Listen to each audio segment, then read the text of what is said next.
우리가 이사야 81번째 시간으로 절반은 이라는 제목으로 같이 말씀을 나누도록 하겠습니다.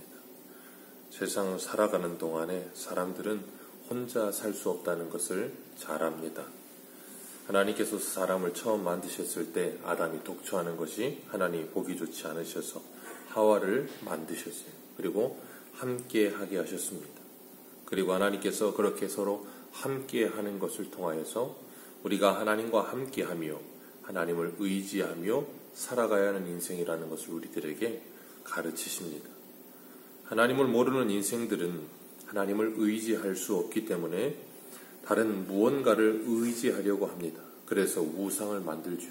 그리고 그 우상에 자신을 투영시켜서 자신의 욕망을 채우기 위한 우상을 만들고 자신의 연약함과 부족함을 의지하려고 우상을 만듭니다. 우상을 만드는 사람들의 모습을 보면 사람이 얼마나 참 약하고 사람이 얼마나 참 불안한 존재인가를 금방 알 수가 있어요. 우상을 만들 때 보면 참 사람이 얼마나 의지할 것이 없고 얼마나 약하면 나무에 그리고 돌에다가 절을 하고 그걸 섬기겠어요.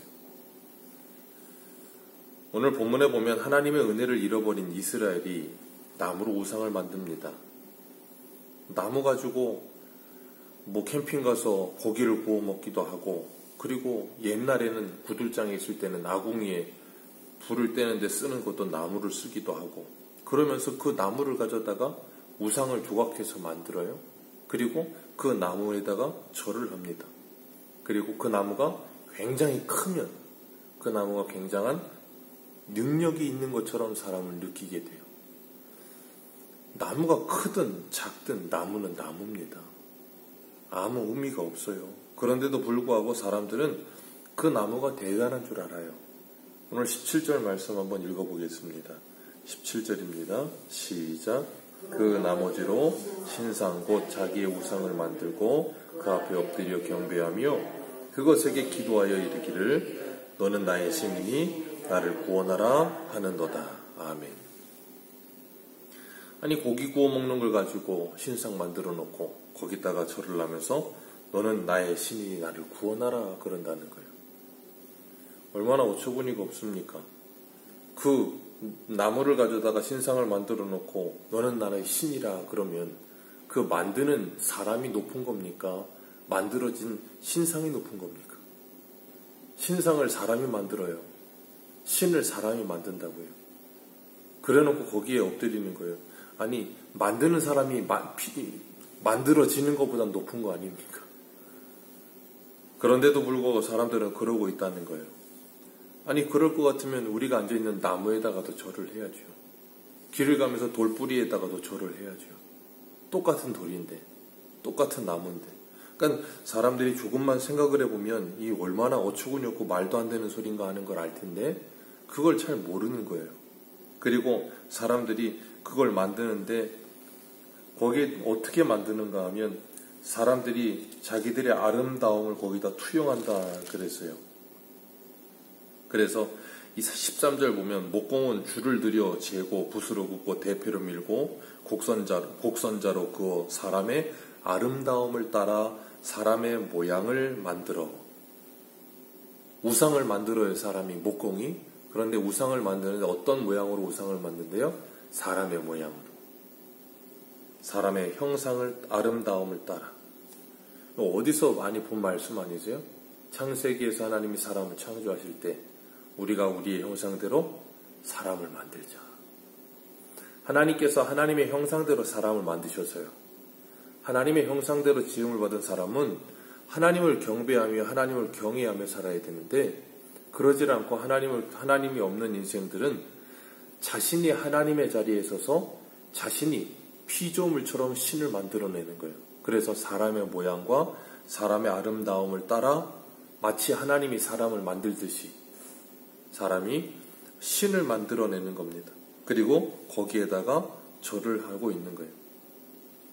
얼마나 어처구니 없는 일입니까? 그런데 그런 일들이 일어나요. 하나님께서 그런 일들이 일어나는 이유를 오늘 본문에 말씀하고 계세요. 뭐라 그러시는가 하면 18절과 19절 같이 한번 읽겠습니다. 시작. 그들이 알지도 못하고 깨닫지도 못함은 그들의 눈이 가려서 보지 못하며 그들의 마음이 어두워져서 깨닫지 못함이라. 마음에 생각도 없고 지식도 없고 총명도 없으므로. 거기까지만 읽습니다. 거기까지만 읽습니다. 알지 못하고 깨닫지 못하고 눈이 가리고 그래서 보지 못하고 마음이 어두워져 깨닫지 못한다. 마음에 생각도 없고 지식도 없고 총명도 없는다. 모든 것이 다 닫혀 있다는 거예요. 그러니까 절반은 가져다가 고기 구워 먹고 절반은 가져다가 신상 만들어서 우리를 구원하라 그러고 있는다는 거예요. 그게 바로 사단이 하는 일이에요. 사단이 우리들을 미혹하니까 20절 말씀에 그 죄를 먹고 허탄한 마음에 미혹돼요. 사단이 우리를 미혹하니까 이성과 지성이 완전히 마비되어 버리는 거예요. 신앙생활을 하면서 우리가 잊지 않아야 될 것은 하나님을 경외하고 하나님을 믿는 신앙생활에 있어서 우리에게 반드시 필요한 게 뭐냐면 이성과 지성이에요. 이 이성과 지성은 우리의 신앙에 너무나도 필요한 거예요. 그런데 오늘날은 이 이성과 지성을 너무나도 신앙생활에서 배제시키는 경우가 있어요. 사람들이 신앙생활을 하기 시작하면, 그리고 신앙생활이라는 것이 시작되면 이성과 지성을 꺼버리는 거예요. 사용을 안 하는 것 같아요. 영성만을 사용하려고 하는 것 같아요, 자꾸. 그런데 잊지 말아야 될 건 우리의 신앙은 지성과 이성과 영성이 함께 가야 되는 거예요. 그런데 그 지성과 이성이 마비돼 버리면, 그 영성만을 켜놓으면 어떤 일이 일어나는 건 맹목적이 되는 거예요. 그러니까 사람들이 논리가 없어지는 거죠. 논리도 없어지고 상식이 사라지고 전혀 하나님을 믿지 않는 세상 사람들이 생각해도 보기에도 이건 아니다 싶은 일들도 서슴지 않고 하는 거예요. 왜요? 지성과 이성이 마비되어 버리니까. 영성만을 가지고 와 하는 거예요. 그건 오히려 하나님의 이름을 망령되이 일컫는 일이 된다는 걸 우리는 자꾸 잊어버릴 때가 많아요. 우리의 신앙은 지성과 이성과 영성이 함께 가야 합니다.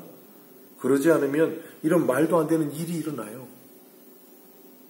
하나님을 알라딘의 지니 램프처럼 생각을 한다니까요.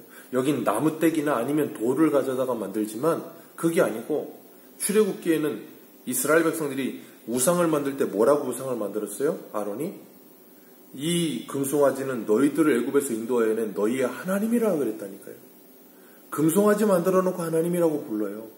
이름은 하나님이에요. 그러니까 이름은 하나님이고 이름은 예수님인데, 하나님 예수님을 부르면서 우상 숭배를 얼마든지 할 수 있다니까요. 뭘 꺼버리면요? 지성과 이성을 꺼버리면. 그래서 데살로니가 후서 2장 9절에서 12절에 이렇게 말씀하세요. 악한 자의 나타남은 사탄의 활동을 따라 모든 능력과 표적과 거짓 기적과 불의의 모든 속임으로 멸망하는 자들에게 있으리니 이는 그들이 진리의 사랑을 받지 아니하여 구원함을 받지 못함이라. 이러므로 하나님이 미혹의 역사를 그들에게 보내사 거짓 것을 믿게 하심은 진리를 믿지 않고 불의를 좋아하는 모든 자들로 하여금 심판을 받게 하려 하심이라. 사단이 사람들을 미혹하여서 그들을 다 막아버린다는 거예요. 진리의 사랑을 받지 아니함으로 구원함을 받지 못함이라. 하나님이 미혹 역사를 그들에게 보내사 거짓 것을 믿게 하시고 불의를 좋아하는 모든 자들로 심판을 받게 하려 하십니다. 미혹을 당하여서 모든 것이 마비되어 버리는 거예요. 그러니까 이단들에 빠지는 사람들을 보세요. 얼마나 많이 공부를 한 사람들이 많습니까? 그런데 이 신앙의 길에만 들어오면 그 이성과 지성을 완전히 꺼버려요. 영성만을 추구합니다. 그러다 보니까 완전히 이상하게 반응해요. 그게 그냥 그러는 게 아니에요. 사단의 미혹에 다 완전히 그냥 차단돼 버리는 거예요. 이 눈도 차단되고 귀도 차단되고 모든 게 다 차단돼 버려요. 인간이 우상을 만드는 이유는 분명합니다. 우상을 만드는 이유는 딱 하나, 나를 위해서예요.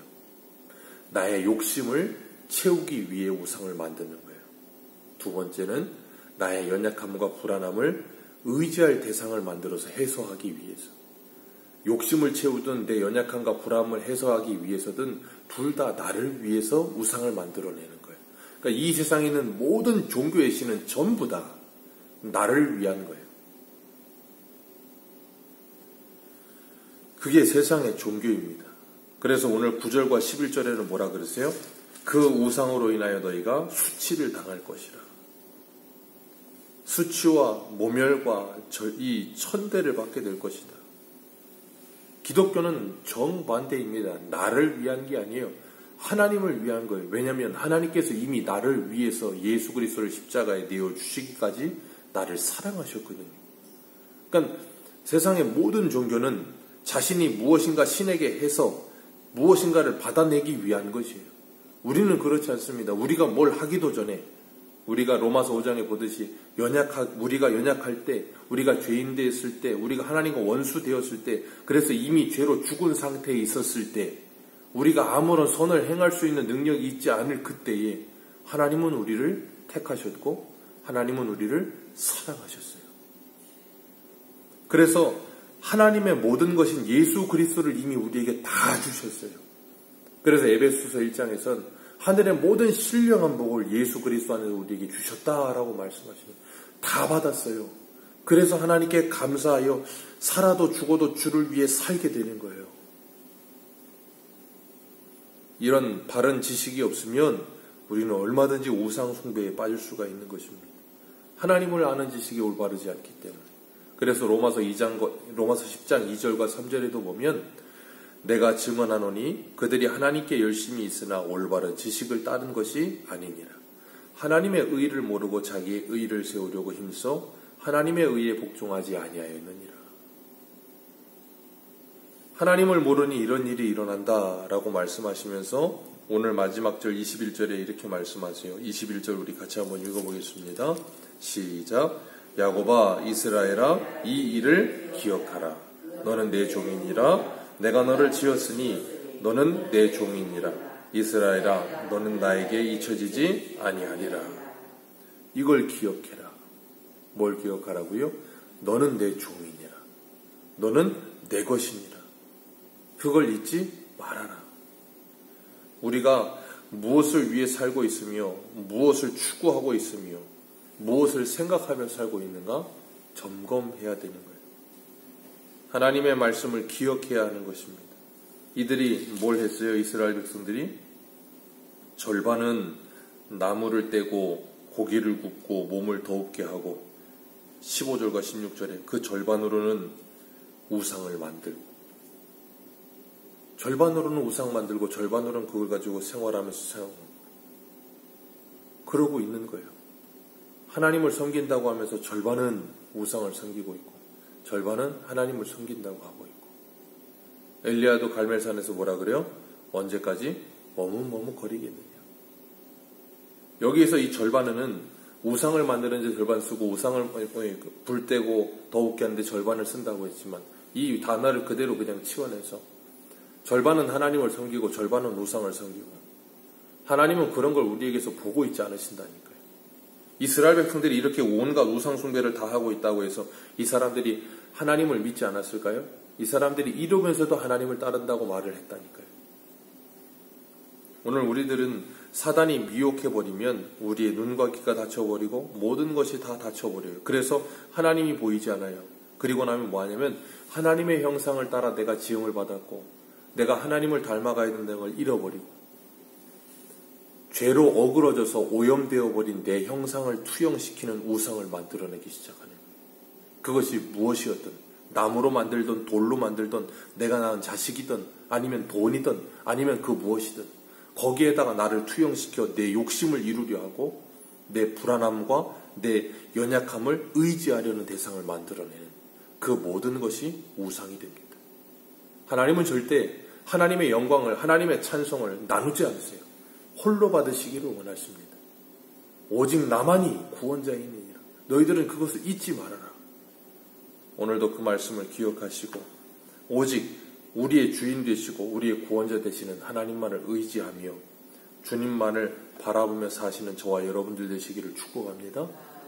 하나님의 형상을 회복해가며 하나님의 형상을 회복하지 못하고 여전히 우상 가운데 빠져 살고 있는 안타까운 인생들에게 이 복음을 전하는 복된 하루 되시기를 축복합니다.